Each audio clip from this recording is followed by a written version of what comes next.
And welcome to anybody that's watching this live on either Facebook or LinkedIn. Hi, lovely to see you.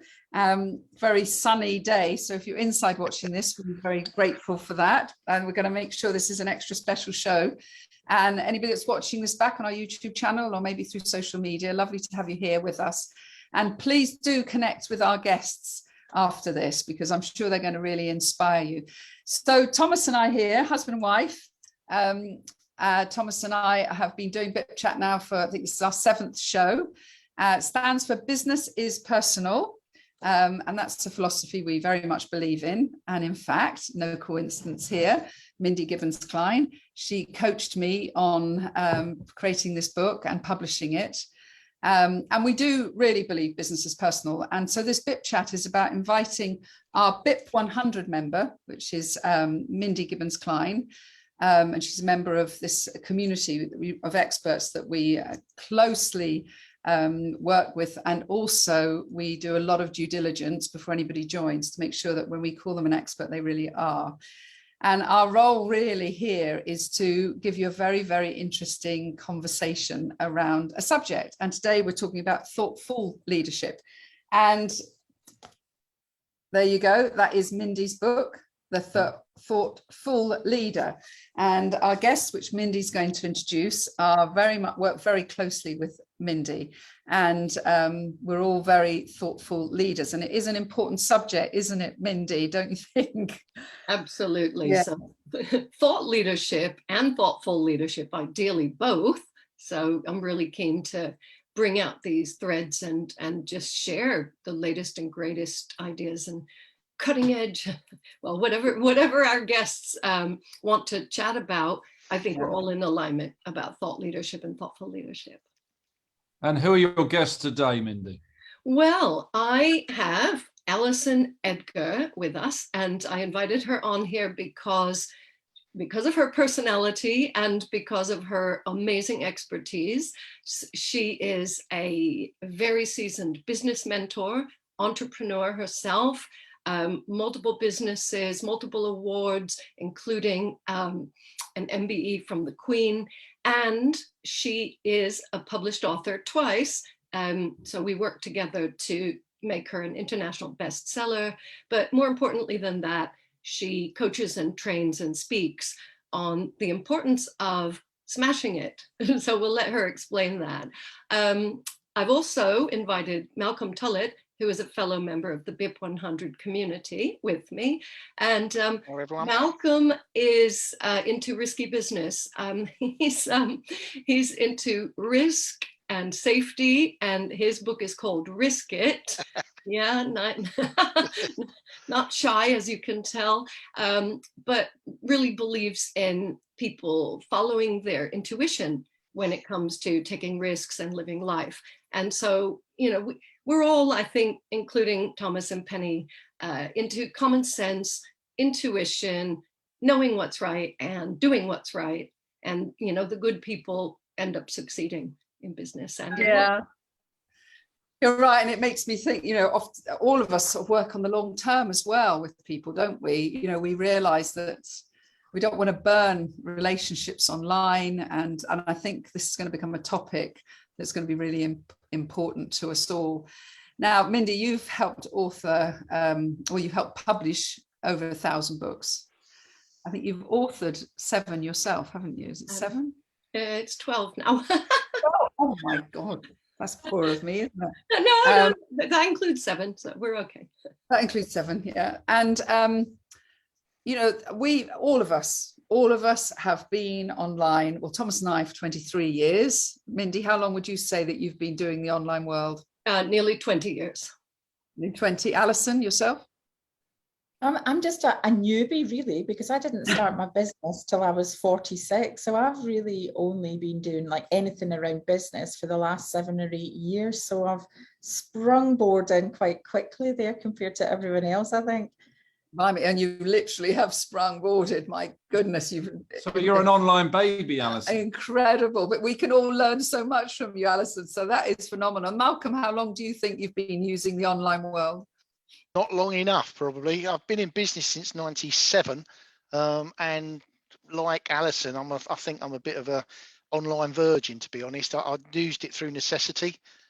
Things like Zoom and things like during the pandemic, I've had no choice. But the online community is not something that I've been actively involved in until recently. So right, that's How about interesting. hang on, who's an active member of the academy? Yeah, exactly. You were on Academy for God knows how long, 15 years or but something. most of that, Thomas, was for me, it was actually offline. It was actually face to face. Yes, there was an online element to it, but I was rarely involved in that.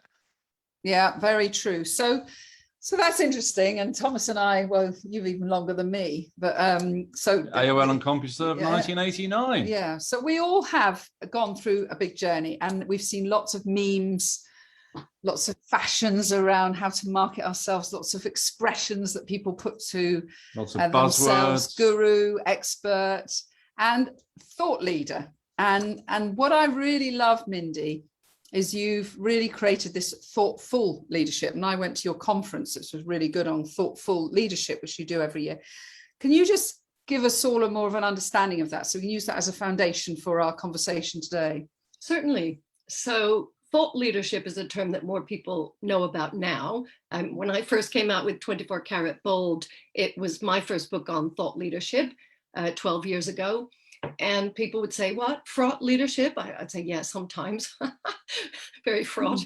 But thought leadership was an academic term, and then more and more people started to see it as a trendy term. But what thought leadership really should be is something new, original, exciting, disruptive, and truly groundbreaking, truly different, something to make a head turn. Not churning out articles, and when the PR agencies jumped on it, they say, oh, we can do your thought leadership. Pardon? You can do my thinking for me? So it kind of got diluted. And that's when I pulled away in 2015. So 6 years ago, I came out with Thoughtful Leadership and the Thoughtful Leader. The podcast just came out, the conference, as you say, because I think people do want to be seen as thought leaders. They want to be thought leaders, but they have to do the work. And in my opinion, they should do it thoughtfully and not just, tick boxes or pay an agency to do it. I don't think that really works. So because the individual business is personal and the individual is the only person who can put the thought in, that's what's required. And serious substantive thought as well, not just, oh, here's a buzzword, here's a clever acronym. That's my opinion, and that's me being kind and nice. Does that mean a thought leader has to have a because they've got to do the research, they've got to put the thought in. Do they have to have a PhD? Do they have to have a doctorate?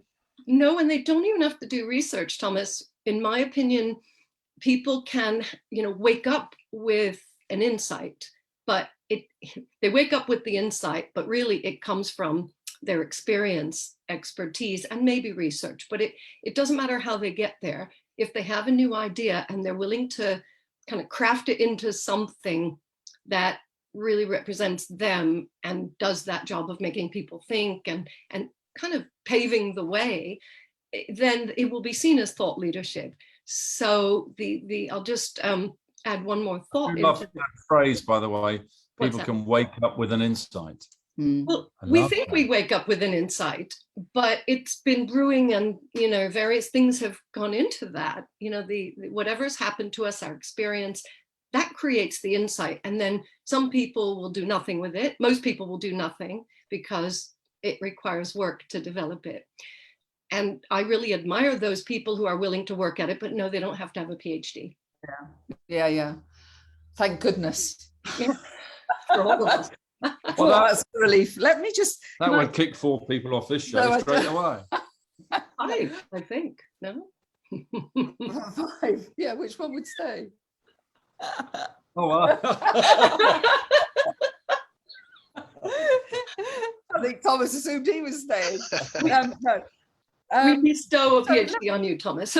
Doctor Power. Power, I presume. Yeah, exactly. Well, he has been asked to be a professor at was it Exeter University at one point? Oh, so, yeah. Right, I'm going to build on this, because what I get from you, and I'd like to come to Alison on this, is that, so when I was writing my book, you're coaching me, and I had this philosophy that business is personal, and it was turning on its head. People saying it's not personal, Penny, it's just business. I'm thinking it's personal, and I'm going to give everybody permission to say that.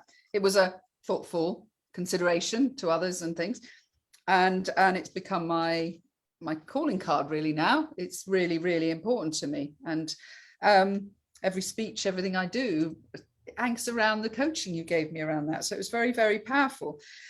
But a lot of it is we're trying to shift thoughts, aren't we? We are trying to get people to change, perhaps, to shift their thinking. So if I can come to you, Alison, on that, you know, you've written 2 books, and you are incredible, an international bestseller with them all.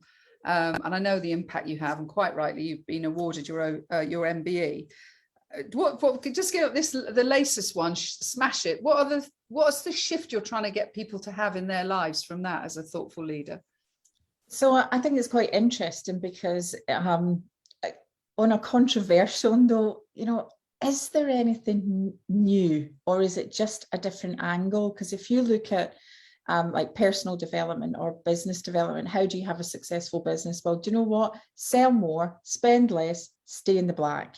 You know, when it comes to transformation in a personal development, where are you now? Where do you want to go, and what's holding you back? I mean, the formulas are quite easy. A lot of it is based on the psychology. But for me, when I wrote Smash It, like the first book is Secrets of Successful Sales. So I'm notorious in that space, in the sales space. And I thought, actually, the techniques that you use in sales. So for example, when Secrets of Successful Sales came out, people were contacting me saying, do you know what, I'm getting on much better with my partner. Do you know what, I bought a house and I saved money. Do you know what, I sold my car and I made more money on it. And I'm thinking, you shouldn't even have been reading that book. That's for salespeople and entrepreneurs. What are you doing reading that book? So I took the context of everything that we did, and I rewrapped it for the everyday person that wants to smash it in their life. And one of the things that really provoked the thought in me was, according to Inc. magazine, only 8% of people actually hit their goals. And I thought, I have to help, you know, coming back to that, I thought, I'm going to take action. What can I do to help people to smash it? Well, I can write a book. And I think that's where, you know, is there anything brand spanking new? I don't know. I still don't know if there is, but I just think people react better to some people than others. You know, and coming back to the PhD, like I really struggle because I'm dyslexic with anything academic, and I get bored and I switch off. So, you know, my book is focused on people that, you know, just want to smash it, but want it in contemporary and everyday layman's terms. So I think it's translating, isn't it? To me, it's just a translation of a lot of the old psychology stuff, a lot of the, you know, Carl Jung things, a lot of the Buddha things, you know, a lot of the old things that have already been existing, just giving it a new spin. And that's where the thought leadership, I think, comes in, is giving it that spin. So when somebody spends time with you, and, you know, I'm sure a lot of people would regard you as a thought leader, and I think it's very humble that you're saying, you know, you're not coming up with new thoughts, but they're starting from here and they're getting to here. What is that shift that you see happen for them? Is it a psychological shift, an emotional shift? Is it skills, or what is it that is the biggest shift that happens? I think it's lots. I think it's learning to compartmentalize. You know, where are you in your life? What are the important things in your life? Is it like, you know, I talk about the banks, the bank of cash, the bank of give back, and the bank of faffing around, because that's for me. And what makes me an expert in that field is actually, do you know what? I love my life. I've got a happy life. I've got a successful life. And every single day I do smash it, and I get what I want all the time. So that's where, again, if you're practicing what you teach, I think that's the important thing, is you can't write a book called Smash It, The Art of Getting What You Want, if you don't smash it and get what you want. So that's where the thought leads. Yeah, and I want to come back to that, because that's about living your thoughts, isn't it? And that's where it's quite interesting whether somebody's got an academic experience as a thoughtful leader, or they're actually experiencing it themselves. So I want to come back to that. So there's Malcolm now, which, Malcolm, we've known you for many, many years, and you know, never mind. No, it's wonderful. And what I love about you, so Malcolm, as we said, wrote Risk It, And so, you know, your passion over people being safe at work goes far beyond ticking boxes, clearly. Absolutely. And you've written your book with Mindy as well, which is fantastic. What did you have these light bulb moments yourself on sort of change and shifts that you're wanting people to have? Not that I was aware of it at the time. It was basically Mindy that kept on turning the light switch on. Every time I bumped into Mindy, she said, "Have you written that book yet?" And I'm sure you remember when we actually had our very first meeting for BIP100, and the conversation was, "Oh, hi, Mindy, how are you getting on?" And all of a sudden, the first thing she said was, "Have you written that book yet?" So the book's been in me for a while. And the introduction, if you remember, to this was that I was disrupting the marketplace. So going back to what Alison was saying, I think my passion has been that there's an old-fashioned way of doing things that actually should be looked at now, rather than the modern day process engineering approach to something like risk. And when you actually tick the boxes, people don't care. So they think they've complied because they've ticked the boxes. So my passion, if you like, is to get them into the thought process that actually this thing called a duty of care isn't a duty at all. It lives with us. And that's what Mindy was so good at getting out of me. And again, this is not sort of just a praise thing, but it has to be said that the 90-day program that I entered into with Mindy was hard going. I found it really hard going. I'm not an author naturally. It's something that had to be dragged out of me. And the way she's done it, I mean, I'll read the book myself. I've read it again myself, and I'm thinking, did I really write that? and I know. Books. Say again, sorry? That does happen with books. You have to reread your own book to remind yourself who you are. and I've done it, and I think to myself, it's so simple when you see it in words, but before you write the book, it's all there. The light bulb moments keep coming on all the time. It's just that they come on and they go off. They come on and they go off, and you just keep moving between light bulb moments and never actually, have a string of light. And I think that's where Mindy comes into her own. So she actually allows you to put all those light bulb moments together. Yeah, absolutely, Oh absolutely. Does well. It's good. I'm just picturing the fairy lights or the Christmas string of lights. That's beautiful phrases, Thomas. I love what you said. You have to reread your own book to remind yourself who you are. Wow. Well, the reason why is because I've done a number of different books. Is you don't know what you thought back then until you read yourself back then in the past. And that's a previous version of the software of you, if you like. But can I ask a question both to Alison and to Malcolm? It's one of those "what's the one thing" question. But what's the one action you want people to take after they've read your book? What do you want them to then do? Now, one thing. Smash it. But what does that?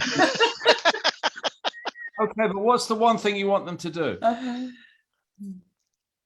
think, well, for me, it's set goals and achieve them, because that's what smashing it is, isn't it? And it is the art of getting what you want. So if you don't know what you want, you're never going to get it. So you have to work out what you want and then take the techniques to get it.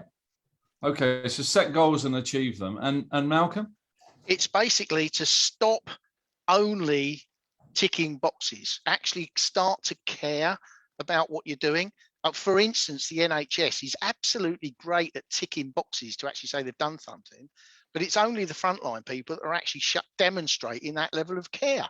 It's the system doesn't care, and I want the system to start giving the ability for people to care, and it's all about care, which is the thoughtful leadership part of things.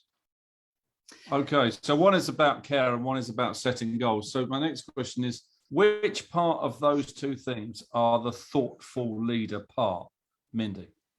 Me? Well, the thing is, Malcolm just said it, caring is thoughtfulness in action. So, you know, so caring is thoughtfulness and goal setting is thoughtfulness in action. well, Okay, it's thoughtfulness. no. So if you, I know you've read The Thoughtful Leader, the word thoughtful has two different meanings. And so they've both, each one has talked about one of them.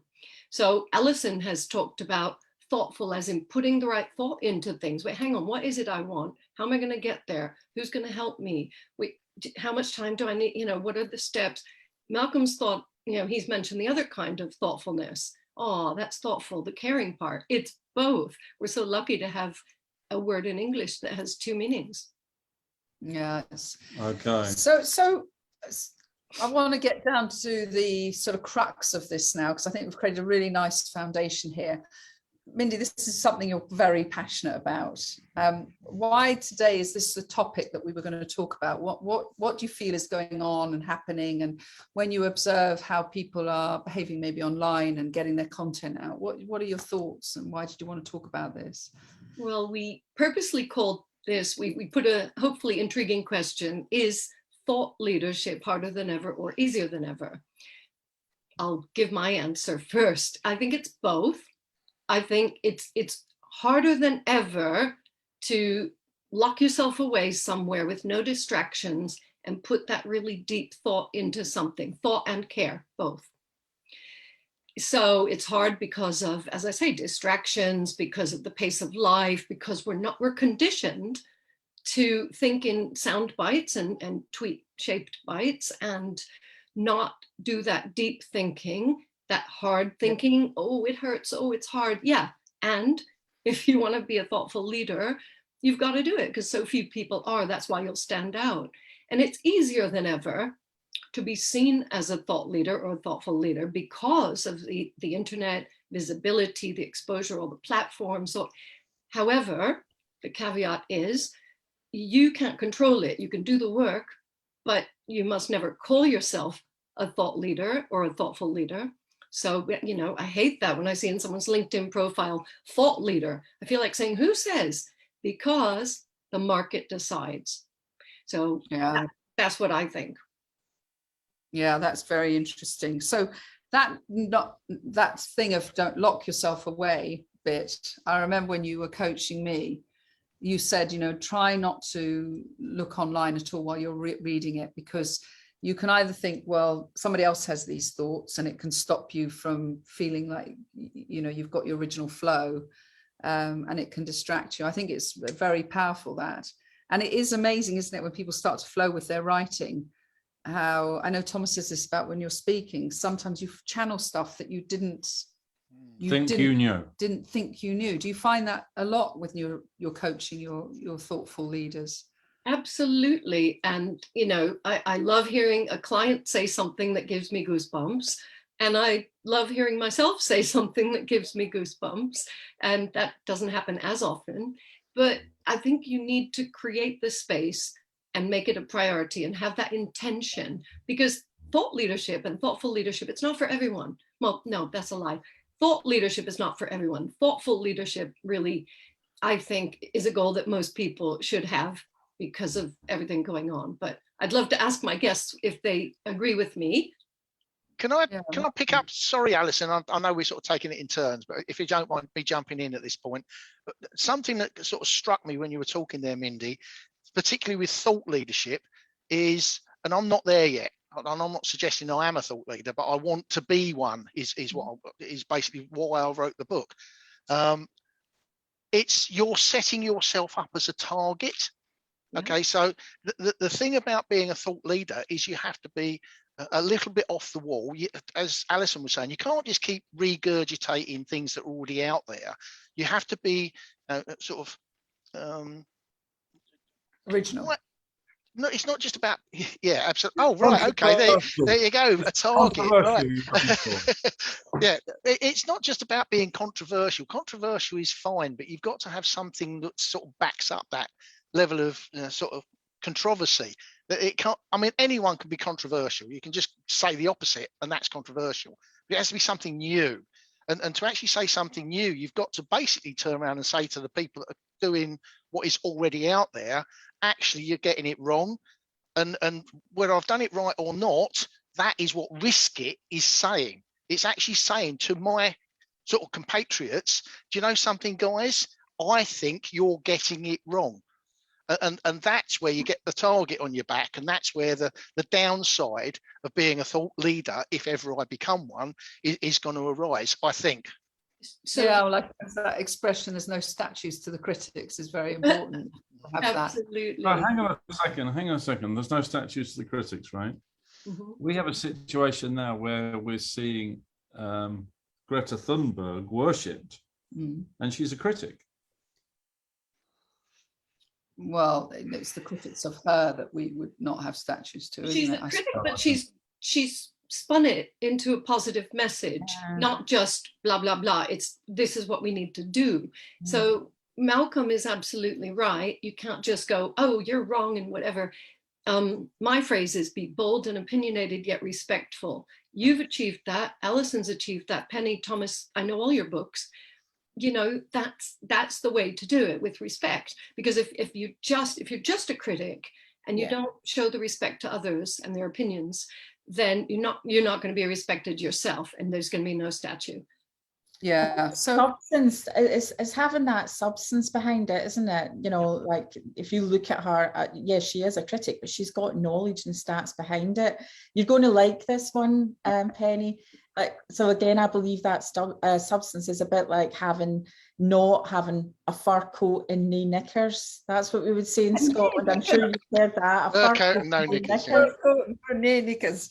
Yeah, very good. Yeah, no, absolutely. No substance to it. So there's a few things I'm going to come back to, because I like the fact, Malcolm, you raised the subject of disruption. And I think that is a really interesting subject around thoughtful leadership as well. I also want to come back to in a minute for anybody that's watching this, so that we can cover this. The sense of people having academic knowledge, but not necessarily having the wisdom of experience and the empathy, therefore, of this, what they're sharing. I want to know how important that is to you. But first of all, I'm really intrigued by the fact that I was coaching someone this morning who's written a book, and their current day now, they are not living any of the content or working with any of the content of the book that they wrote. It's almost like they've forgotten it. And I wonder, is there a real danger that people move on too fast from their amazing content when they come up with stuff as a thoughtful leader? Or is this maybe where they don't maintain that? I mean, Simon Sinek, for example, start with people don't buy what you do, they buy why you do it. Exactly. So you know, he's maintained his brand around his original foundations, and he's building on that. What's your thoughts on that, Mindy? Do you feel that somebody, once they realize they can be an author, they're almost just churning, some people just churn it out? Some people do, exactly right. And so when I do thoughtful leadership strategy with people, it's not about the book. The book is one possible output, one possible deliverable, but that's not even the important thing. The important thing is that when we get the clarity, and you'll remember this from the process, it's about the message, and there's no point putting a message out there that you don't really believe and that you don't really live. And that's the thing that really gets me going. I feel myself sitting up now and, you know, being scary in the lens, because that's so much more important than, you know, if you publish a book, or you can be a thought leader without a book. It's harder work now. I mean, it's much easier to have, you know, something physical you can give people, but that just packages up your leading edge, your creative and original ideas. But it's just one. I mean, it's just one way to get them across. There's podcasts, videos, newsletters, speaking, articles, blogs, conversations like this. It's unlimited. So it's not. I'm always reminding people that it's not about the book. And when people are driven kind of by the tail wagging the dog, they miss out on the beauty and the depth that they can have by really getting clear and being authentic and being so proud of getting what they really believe into the market. Yeah. Well, I like I like when you said, really, you know, good. Really live it. I mean, that's why my book was about philosophy, because you're getting people to live it, and Alison, you are as well in what you're doing. You're trying to get people to realize that you can achieve, and you've got to walk that all the time in your life. And then and Malcolm with your risk it. It's a change of mindset almost that we're wanting people to have, I suppose. Absolutely. Yeah. So can I come in again very quickly? I'm really sorry, but it is a chat.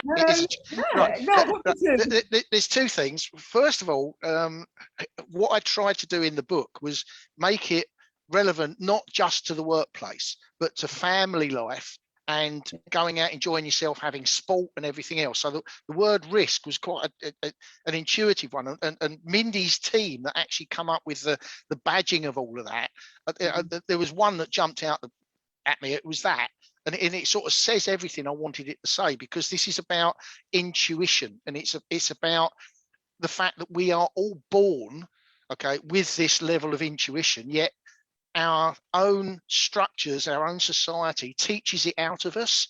We're taught not to do it. We're taught not to take risk, or we're taught that risk is a bad thing, but it's also a very good thing.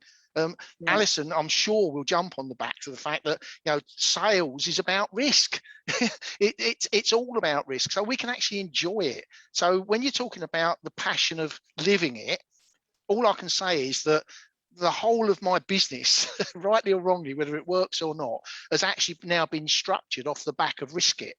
And this tick box thing that's going on, although it has to be done, is now every one of my employees now is fully aware of the fact that although the tick boxing has to be there, it's there for a reason, to allow the individual to actually understand what's going on around it and take the risks that actually will give them the reward. Whether that's fun or money or whatever it is, they need to be able to see it for what it really is. And we're used to having that as a caveman, if you like. Cave dwellers had it. And we've still got it now. So that's basically what I'd say about that. I don't know if that was a bit of a ramble, but no, I think it's really... No, it wasn't a ramble. It was good. Yeah, it absolutely. Was good. You should keep practicing that, Malcolm. It's coming along nicely. Yeah.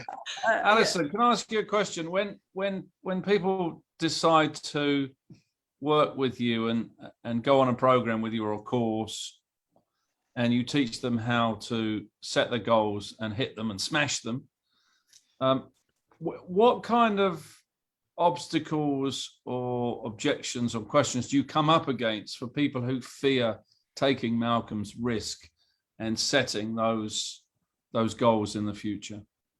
I mean, I think Penny touched on it earlier.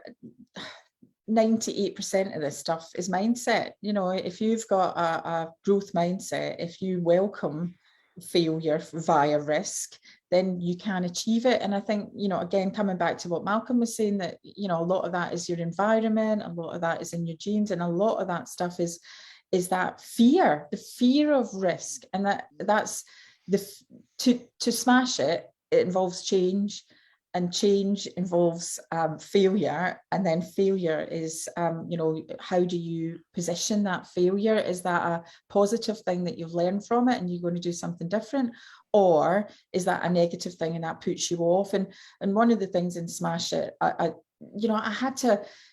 felt that I discovered the meaning of life when I wrote the book. I mean, literally by the end of it, I felt, my goodness, I've got this eureka moment that I've discovered the meaning of life.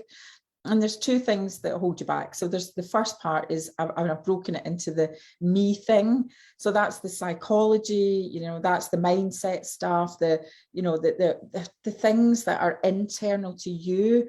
But then this is where the two books sort of join together, because if you're looking to get a promotion at work, or you're looking to settle down and marry and get kids, actually that takes more than one person. So it's how you influence them, and that's where the sales side of things actually fits into this. And it was just literally going through the content of the first book to create the second one. I'm thinking, actually everything we do in life is a sale. That if you decide you're going to take up running, you've got to sell to yourself to put your shoes on every morning and go running, because mentally you're like, oh, I can't be bothered, oh, it's raining. You know, we're having that internal conversation with our head, and actually we have to sell to ourselves.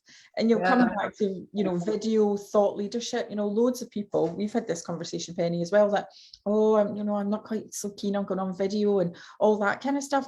You're selling to yourself to become that thought leader, because naturally we don't put the target on our back. We want to just keep it to ourselves in case people say negative stuff around us. But actually, you know, let them say negative things, because ultimately they're in the minority. Both of them are fighting back risk. Yeah, absolutely. And I like the word that you used, the influence there. So, Mindy, I've got a couple more questions I want, and it's unbelievable we've only got 10 minutes left. I can't believe how fast this goes. I know, but you know, Alison used the word influence there. And I suppose that's when you're reading someone's initial manuscript or their initial proposal of the book that they would like you to help them publish, etc. Are you looking for that person being an influencer that can influence people? This is the beautiful, beautiful thing about the process that I work with and that I really believe in. You can only influence yourself. And Alison has talked about it. So in terms of getting yourself to the point where you're ready to go out there and do videos or write a book or be a speaker or get your opinion out there, put the target on your back. So the individual, let's just say the expert like us, I'll call us experts, gets to that point. And in my view, they should really put that thought in, be thoughtful, put together something that's truly interesting, original, disruptive, etc. Package that up in whatever form they want and put it into the market. However, I'll repeat what I said before. I believe it's only the market that can decide if it influences them and if you're an influencer. So it's total BS to call yourself an influencer or to think you're influencing anybody. I mean, NLP tells us that it's all about how the person receives the message, and we can't control that. So I teach my clients to let go, to do the hard work, to put themselves into it and put their stuff out there and to really go deep, but then to let go of the outcome, because who knows, you might think you have the best, most original idea and it just drops like a lead balloon because of whatever in the market. So I don't believe we can control the outcome. Yeah, no, that's good. That's a really good point. Two more things I want to talk about is, you know, this whole subject of somebody having academic knowledge, you know, maybe doing a PhD, whatever it is, an academic, versus the wisdom of people who have lived life and have that empathy and experience for what they're sharing. How important are, you know, that's two quite different things, isn't it? I don't know the right word for it, but as you approach something. Well, I'll go first, and I'd love for my guest to also jump in. So in 24 Karat Bold, that was the first time that I shared the real acronym. And I said, I hate acronyms, but, you know, 12 years ago, I thought that was the thing to do. So the A in real stands for authority. And my view at the time, and it still is that you can gain authority in lots of different ways. So you can actually study, you can, you know, go and get degrees and, you know, do research, publish papers, have them peer reviewed. You can do 10,000 hours of a skill, according to Malcolm Gladwell. You can, you know, have the kind of street smarts and you know, that kind of knowledge. Or you can just have this kind of IQ or curiosity or whatever makes you wake up with these insights, or a combination. So it doesn't really matter. You have to bring something to the table. So I think people who are willing to sit at a desk or in a library and do hundreds and thousands of hours of research and go and get degrees, you know, I think they're amazing. I'm in awe.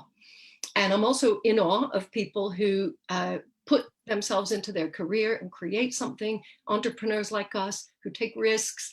You know, I have so much admiration for us and for people like us. So I don't think it really matters how you get there. And I don't think there's any point doing a distinction, but the layer on top of that, so you've got the content, the layer on top, which I think needs to be there, and Malcolm's used the word, is caring. And you've used the word empathy, Penny. So, you know, whatever you're bringing out into the market, if you bring it out with respect, caring, empathy, that's how you become a thoughtful leader. People see that. It doesn't matter if they don't agree with what you're saying or publishing, but if you say it with that level of caring, it can land and it can at least open up the conversation.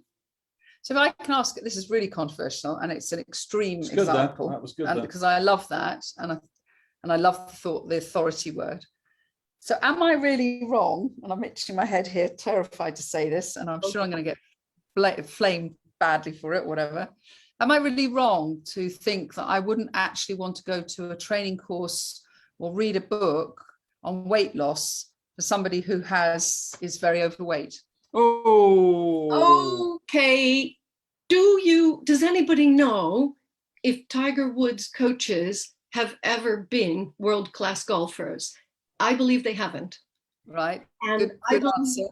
you can no, that's not true. All of them were world-class Are they? golfers. Well, we don't know, but that's a good metaphor. There are people who are excellent at being the coach, the mentor, because they have that skill set. It doesn't mean, well, okay, mentor means you've done it, but coach or some other kind of influencer or teacher. So I have been to weight loss classes in the past when I believed in that sort of thing. And some of them were heavy and they had lost the weight and gained it back. I had a lot to learn from them. Okay. Yeah. Okay. So because she's released a lot of weight. yeah, Alison. I think that comes back to mindset. So if you look at weight loss, that's education on what's good, what's bad. But again, to lose weight, you either have to exercise more or eat less. It's the same as business. Yeah, okay. I think I am being very controversial asking that question, but we did promise the audience a little bit of that. It's more that I'm using it as a metaphor for, do we just learn from somebody who's academic on something or somebody who's experienced something? And that's, I think, is that to me is I suppose it's all individuals. We all learn in different ways. Can I be controversial for the sake of being controversial? For the sake of it. Just for the sake of it. I said I wouldn't, but I'm going to. I can't abide the educated idiot. There's lots of people. I can't abide them. I really can't abide them. They drive me crackers. There's a lot of people out there in my business, and if they're listening into this, then this is addressed at you. They've gone out, you've studied all the books, you've put everything together, but you can't put the things together in the proper way, without the care, without the empathy, without the understanding that there's a reason and a purpose behind why you're doing all this stuff. Okay, that for me, there's just shut up. Basically. I suppose in the business world, Alison, and what you and I are similar, we mentor business people and things. It's going back to the business link days when it was bank managers that were teaching entrepreneurs how to run a business, and they were teaching tech entrepreneurs and they didn't even understand tech. And I just think, so it is a controversial subject, but I personally love learning from people who are walking and living. Exactly. That's the thought leader that I believe in. And so, look, I've never. I like both. I've never been a New York Times or Sunday Times bestseller, and yet many of my authors are striving for that. So far, they haven't hit it either. But if I help them get there without having done it myself, it's because of something else. So, what you're offering, and I wasn't expecting it to be you who got me to being an international bestseller or whatever, because to me, it was your skills, because you have written a book. You had the empathy to understand how I felt on those days when I would contact you and say, my head's crushed, I don't know what to do. You've walked it and talked it, and the same way you've gone through the publishing experience, so you're a good publisher. So I wasn't expecting you to have every marketing skill in the land to help me become an international bestseller. So yeah, there's so many publishers out there, even people who head up publishing companies, who have never written and published a book themselves. I came to you, Mindy. Hence why I came to you. I believe because you understand it. Yeah, you and Alison have said the same thing, like being the big fish in the small pond, which is very to start. We have to stop. But we do have a real example of a New York Times bestseller who we know, Jay. Yeah, Jay Shetty. Yeah. Oh, yeah. And who we know well. And when he asked me how to do that, I said, well, you'd have to have 20 million followers and 10% will buy a book. He Yeah. went and got 20 million followers and 2 million bought a book. Yeah. And he actually did it. Yeah. And so if you want to sell millions of books, you need millions of followers. Yeah, that's a good point in this day Yeah. and age. I just have one kind of Please do. concluding comment. I know the time is running out. So I think thought leadership is easier than ever if somebody has the intention to care enough. So you have to care enough about caring, if that makes sense. You have to have the intention that you want to be a caring, thoughtful leader.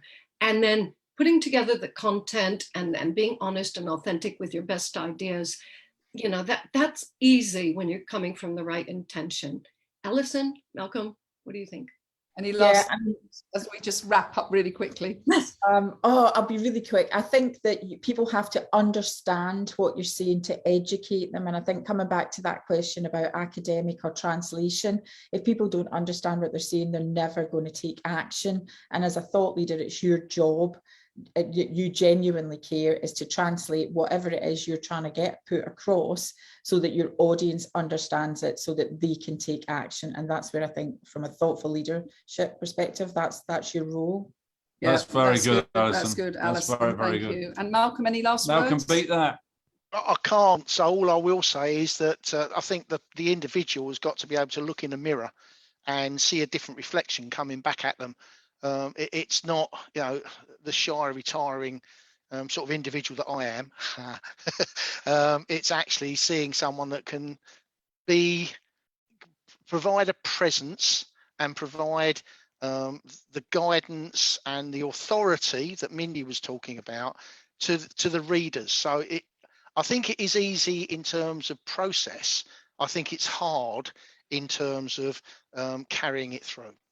Well, I think that's actually beautiful finish there, Malcolm, because one of the words that I love that Mindy used is live it.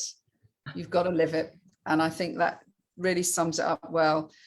And you know, how I'd like to sort of summarize today also is nowadays more than ever is our underlying values as experts, thoughtful leaders is so critical.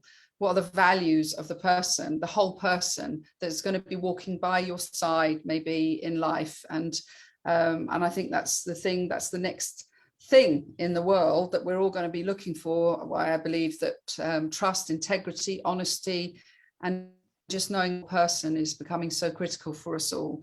And that is why Mindy, Thomas and I walk by your side and absolutely love to introduce you to people who are in this position, who are wanting to get maybe their frustrated thoughts out and have the confidence to do it. And it's been a fantastic show. Thank you so much, Alison and Malcolm, for joining me as well. I think this is a brilliant show. I think this will really help a lot of people. Next week, we've got Nicola Adams. And so please tune in next week. Nicola is an ergonomist. So she has trained and got a master's in, how well we're positioned at our desks, etc. Yeah. Thomas and I have just bought new chairs from her and had a whole consulting on it. And I can't believe how we were sitting before. And no wonder I've got RSI and all sorts of issues with my back since we've gone into lockdown. So please join us. Thank you very much, Mindy. You're an amazing lady. Thank you, Alison. And thank you, Malcolm. Have a great afternoon. And thank you, anybody who's watched this through. And please connect with our guests on LinkedIn. See you soon. Bye-bye. Thank you. Bye, everyone. Bye, everyone. Thank you.